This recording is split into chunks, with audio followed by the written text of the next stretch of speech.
Olá, estamos aqui para mais uma aulinha de Química. Vamos falar sobre leis ponderais. Lei é o resumo de um comportamento observado. Essas leis ponderais, elas também são chamadas de leis fundamentais da química. E o que a gente precisa guardar delas, que é muito importante, elas relacionam a massa dos reagentes com a massa dos produtos. O que é um sistema? Vamos definir sistema em primeiro lugar. Sistema é a denominação dada a um corpo que é submetido a observações e análises. Tudo que está rodeando esse sistema, a gente chama de meio ambiente ou vizinhança. E aquela borda, aquele limite entre o sistema e o meio ambiente, a gente chama de fronteira, tá bom? O sistema pode ser aberto. Sistema aberto é aquele que eu vou ter troca de matéria e de energia com o meio ambiente. Um exemplo disso. Peguei um copo de água que estava dentro da minha geladeira. Então, este copo, na hora que eu tirei da minha geladeira e coloquei em cima da pia, o que acontece? Este copo, ele não vai começar a trocar energia com o meio ambiente na forma de calor, então ele vai começar a se adequar com a temperatura que está fora da geladeira. Então, ele está trocando energia e aí ele vai aquecendo.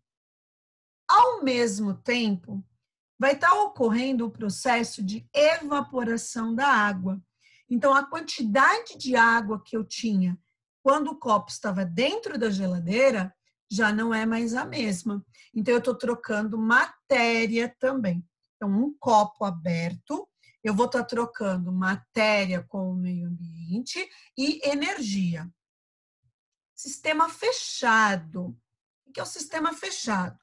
Ele vai permitir a troca de energia, mas não a troca de matéria.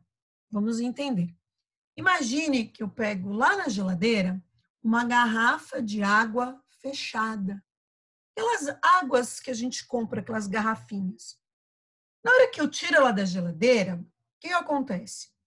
A temperatura lá na geladeira é uma e em cima da pia é outra. Então, esta garrafinha ela vai estar trocando energia com o meio ambiente, porque ela vai estar aquecendo. Porém, a quantidade de água que eu tinha com a garrafa dentro da geladeira e fora da geladeira é a mesma. Por quê? Porque ela não está fechada, então não tem como a quantidade de matéria ser trocada com o meio ambiente. Eu não vou ter aquele processo de evaporação da água, bom? E o próximo sistema é o chamado sistema isolado. O que é isso? Ele não troca nem energia e nem matéria com o meio ambiente. Um exemplo muito próximo de um sistema isolado é uma garrafa térmica. O que acontece com a garrafa térmica? Faço uma certa quantidade de café, coloco dentro da garrafa e fecho. Se eu não abrir esta garrafa e não mexer em nada, o que vai acontecer no fim do dia? Eu vou ter a mesma quantidade de café, então não vou ter trocado matéria, e teoricamente ele vai estar na mesma temperatura. Então eu não vou trocar energia, certo? Por que eu falo teoricamente? Porque a gente costuma falar que o sistema isolado, que vai me permitir manter essa temperatura e essa quantidade de matéria, seria um calorímetro. E a garrafa térmica, ela não é um calorímetro, né? Ela é muito próxima. Mas para efeito didático, para que a gente tenha dimensão do que seria um sistema isolado, ela serve para exemplificar. Então, resumindo, sistema aberto, eu troco matéria e energia com o meio ambiente.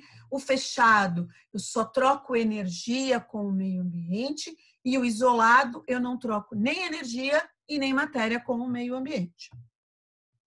Primeira lei ponderal que a gente vai tratar, ou também lei de Lavoisier, ou lei de conservação da massa. Primeiro eu vou falar de uma frase do Lavoisier, que dizia assim: Na natureza, nada se cria, nada se perde, tudo se transforma. E aí ele foi lá, estudou e postulou a seguinte frase, né? Em uma reação química, em sistema fechado, a massa total dos reagentes é igual à massa total dos produtos. Logo, a massa em uma reação química não pode ser criada e nem destruída.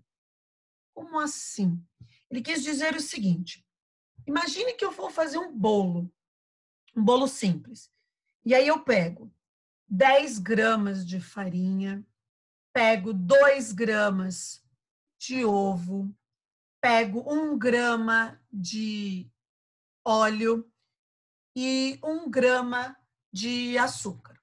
Eu coloquei 10 de ovo, 2 de óleo, 1 de açúcar e misturei. Na hora que eu terminar o meu bolo, ele vai ter que ter como massa final o somatório de todas essas massas que eu coloquei de reagente. Vamos ver aqui num exemplo químico. Na reação A mais B, dando C mais D, reagiram completamente 5 gramas de A, 15 gramas de B. Sabendo que a massa de D obtida foi 12,5, quanto que a gente conseguiu obter de massa para o C? Este exercício eu tirei da apostila do 9º ano. Então, vamos lá. Eu não tenho que o somatório da massa dos reagentes tem que ser igual ao somatório da massa dos produtos? Então, pensa lá no bolo. Eu misturei 5 gramas de A com 15 gramas de B. Obtive o C e o D. Do D, eu sei que eu consegui 12,5 gramas. Quero saber qual vai ser a massa de C. Então, eu vou somar as massas de A mais B, que são meus reagentes, vai dar 20. E eu não sei que o somatório dos produtos tem que ser o mesmo? Então, a massa do C mais esse 12,5, que é a massa de D, tem que dar 20. Então, o que eu vou fazer? 20, que é o que tem que dar, menos o que eu tenho. E eu tenho um total de 7,5 gramas. E se eu fizer a relação inversa, 7,5 mais 12,5 vai dar 20, que é exatamente a soma das massas dos dois reagentes que eu tenho. Tudo bem? Próxima lei ponderal. É a lei das proporções fixas ou constantes, que a gente também chama de lei de Proust. O que ele diz? Uma substância pura, independentemente do processo de preparação, é constituída por elementos que apresentam uma proporção em massa que é sempre constante. Costumo dizer, gente, que é assim. Eu tenho uma receita. E para que eu tenha aquele bolo exatamente igual, eu tenho que seguir a receita. Deixa eu dar um outro exemplo sem ser bolo. Imagine que eu peguei um copo de 200 ml de leite e coloquei 20 gramas de Toddy. Tá bom. Então, eu tenho um determinado leite com achocolatado. Certo? Certo. Agora, imagine que eu vou pegar este copo com a mesma quantidade, 200 ml, e vou dar para o meu filho preparar um achocolatado. O que ele faz? Ele vai lá e coloca apenas 10 gramas. Veja bem, ele tem sim um leite com achocolatado, mas não é igual ao primeiro, porque o primeiro leite, o que eu preparei, eu não coloquei 20 gramas de achocolatado para 200 ml. Esta era a minha proporção, a minha receita. Então, o que ele fez? Ele mudou. Ele colocou só metade do achocolatado, mas ele usou a mesma quantidade de leite. Então, ele mudou apenas uma das minhas proporções. E aí ele vai obter um achocolatado, mas não o mesmo. Para que ele tivesse o mesmo achocolatado, o que ele teria que ter feito? Bom, se ele reduziu a metade a quantidade de achocolatado, a quantidade de leite tinha que ser metade também. Bom, vou fazer um exercício que eu também tirei da apostila, e ele diz o seguinte: eu realizei uma experiência e eu coloquei 1,2 grama de A, reagiu com 3,84 grama de B, produziu 4,5 gramas de C e 0,54 gramas de D. E aí ele repetiu o experimento. Na segunda vez que ele fez o experimento, ele percebeu que tinha 8 gramas de A, 25,6 gramas de B, produziu 30 gramas de C e 3,6 gramas de D. E aí, o que é pedido para a gente? Para a gente observar se esses dois experimentos comprovam a lei de Lavoisier e a lei de Proust. Vamos ver. Primeiro passo aqui, ó. Vamos ver se a lei de Lavoisier ela é comprovada. O que dizia ela mesmo? Que se eu somar a massa dos reagentes, ela tem que ser exatamente igual à massa dos produtos, certo? Então, vamos lá. No primeiro experimento, eu vou somar a massa dos reagentes. Deu 5,04 gramas. E a dos produtos também. Então, ó, no primeiro experimento, a lei de Lavoisier foi comprovada. Vamos ver se no segundo comprovou.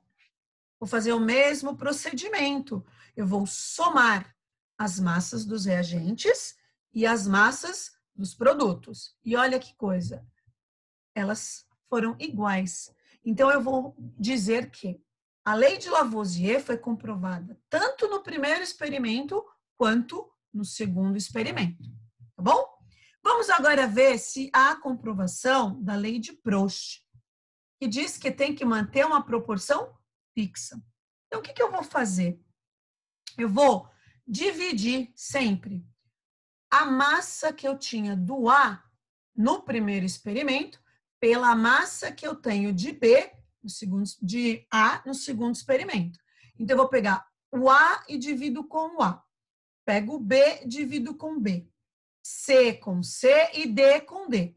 Então, olha o que eu fiz aqui. 1,2 é a massa de A no primeiro experimento. E 8 é a massa de A no segundo experimento. Agora, eu vou fazer a mesma coisa com o B, com o C e com o D. E o que a gente percebe? Todas elas dão 0,15. Quer dizer que elas foram alteradas, mas foi-se mantida a proporção. Porque a hora que eu faço a divisão de uma pela outra, nos 4 casos, a proporção é mantida. Poderia ter feito a divisão da massa do segundo experimento pela do primeiro e inverter aqui 8 dividido por 1,2, 25,6 por 3,84, 30 por 4,5, 3,6 por 0,54?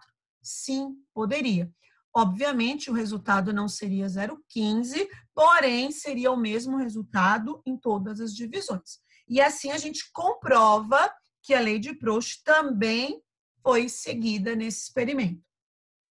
Bom, agora vamos falar um pouquinho sobre a teoria atômica de Dalton. Dalton, ele estudou as duas leis ponderais e aí ele veio comprovando as duas. E aí ele fez alguns postulados. Então, o primeiro postulado dizia assim: elementos químicos são formados por pequenas partículas indivisíveis e indestrutíveis, denominadas átomos. Aí o segundo, átomos de um determinado elemento químico são idênticos. Átomos de elementos químicos distintos possuem propriedades distintas. Elementos químicos se combinam formando compostos químicos que sempre apresentam as mesmas proporções em massa. Átomos não podem ser criados ou destruídos em reações químicas. Estas somente mudam a forma com que os átomos se ligam uns aos outros. Bom, o Dalton, ele fez esses postulados e alguns deles, mais para frente, cientistas que vieram depois do Dalton, foram mostrando que algumas das afirmações do Dalton já não eram mais válidas. Mas a gente continua estudando, sim. Por quê? Porque faz parte da história da ciência, história da química, tá bom? Além disso, é importante que a gente guarde, né, que embora há lá tanto tempo atrás, alguns postulados foram invalidados, outros a gente continuou utilizando. Algumas afirmações do Dalton são válidas até hoje. E aí ele criou novos símbolos para representar os elementos químicos. Então aqui tem um exemplo de uma tabela que ele começou a fazer representando os símbolos dos elementos químicos, certo? E o que é muito importante? O Dalton foi o primeiro a usar fórmula para representar as moléculas. E os índices, que são aqueles números que a gente diz quanto de cada átomo eu tenho na fórmula, foi a partir do Dalton que a gente começou a usar. Então, aqui, por exemplo, da molécula de água, o que ele fez? Olha só, lei de Lavoisier. O oxigênio, ele não pesa 16 unidades de massa? Cada hidrogênio não tem uma unidade de massa atômica? Mas eu não vou usar 2? Então, eu tenho 16 unidades, mais 2 unidades, está me dando 18. Olha aqui, ó, lei de Lavoisier. E aí, para que eu tenha sempre uma molécula de água, eu tenho que seguir essa proporção. 2 hidrogênios para 1 oxigênio. E aí eu tenho uma molécula de água. Se eu quiser 2 moléculas de água, eu não estou dobrando a quantidade de molécula de água, então eu vou ter que dobrar a quantidade de átomos de hidrogênio e a quantidade de átomos de oxigênio. Então, é uma relação que a gente usa até hoje e veio lá do Dalton. Tudo bem? Eu gostaria muito que vocês dessem mais uma lida sobre o assunto. A gente vai se falando na próxima aula, ok?